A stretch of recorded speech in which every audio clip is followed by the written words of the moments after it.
Well, at the top of the priority list for Liz Truss is the soaring cost of energy, and a huge plan to restrict energy prices is expected this week to protect both domestic and business customers.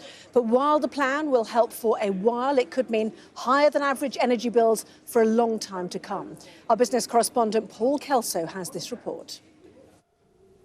Pensioner Stephen lives on £1,100 a month, but his energy bills have just doubled to almost £200.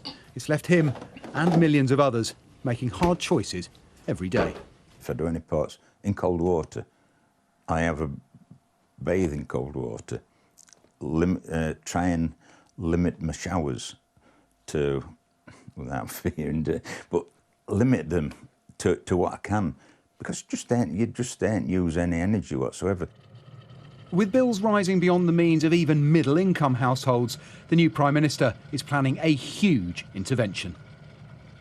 Liz Truss will announce a freeze to average domestic energy bills at £2,500 for up to 2 years. Now, universal grants of £400 already announced by Rishi Sunak will still apply, bringing that figure down to £2,100, close to the current price cap of £1,971. But without intervention, the price cap will rise 80% to £3,549. So to prevent that increase, the plan is the government will borrow to make up the difference between the capped figure and the real cost of buying energy on wholesale markets. So taxpayer money will go to energy companies to pay our bills. Now, the cost of filling that gap for all households will be about £40 billion a year, but that's without further price rises. Government sources say the total package won't exceed £100 billion, but it's impossible to accurately predict the cost because of the volatility of energy markets. And there is concern this could be a blank cheque funding energy company profits.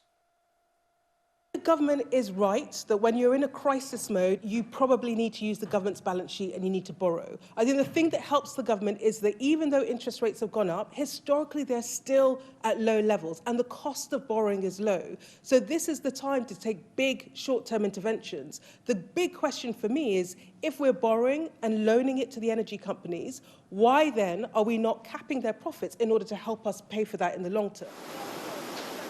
Business needs certainty too, and it's understood the Truss plan will help hold down costs for companies like Kirsty's, a steel polisher with no choice but to pass on fourfold energy increases to customers.